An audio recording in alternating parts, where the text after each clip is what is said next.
Hello hi welcome to Telugu cook book channel.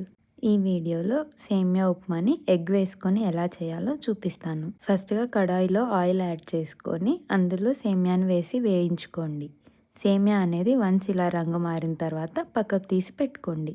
తర్వాత అదే కడాయిలో 2 ఎగ్స్ బీట్ చేసుకొని యాడ్ చేయండి. ఒక 20-30 సెకండ్లు అలానే ఉంచుకొని తర్వాత స్మాష్ చేయండి. ముందే స్మాష్ చేశారంటే ఎగ్ ముక్కలు మరీ చిన్నగా అయిపోతాయి. తర్వాత ఈ స్క్రాంబుల్ చేసుకున్న ఎగ్స్ని కూడా సేమియా లాగానే పక్కకు తీసి పెట్టుకోండి. తర్వాత అందులో పోపు దినుసులు యాడ్ చేసుకోండి. పోపు దినుసులు వేగిన తర్వాత ఒక మీడియం సైజ్ ఉల్లిపాయ తరిగినది వేసుకోండి. తర్వాత 3 పచ్చిమిర్చి చీలికలు ఇంకా కరివేపాకు వేసుకోండి. తర్వాత ఇందులో క్యారెట్ తరుగు, 4-5 బీన్స్ తరుగును యాడ్ చేసుకో. ఇక్కడ నేను ఇంట్లో ఫ్రోజన్ బఠానీ ఉంటే అవి కూడా యాడ్ చేసుకున్నాను. మీరు కూడా ఉంటే వేసుకోండి. తర్వాత ఇందులో సాల్ట్ ఇంకా పసుపు యాడ్ చేసుకొని మనం ముందుగా వేయించి పెట్టుకున్న ఎగ్ని యాడ్ చేసుకోండి. వేసుకున్న కూరగాయలన్నీ బాగా వేగేంత వరకు వేగనివ్వండి.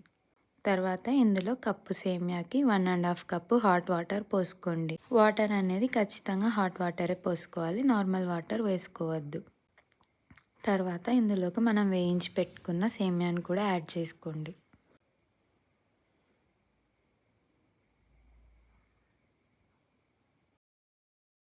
తర్వాత ఇందులో 1/2 స్పూన్ కారం, ఇంకా 1/2 స్పూన్ జీరా పౌడర్, ఇంకా 1/2 స్పూన్ గరం మసాలాని యాడ్ చేసుకోండి.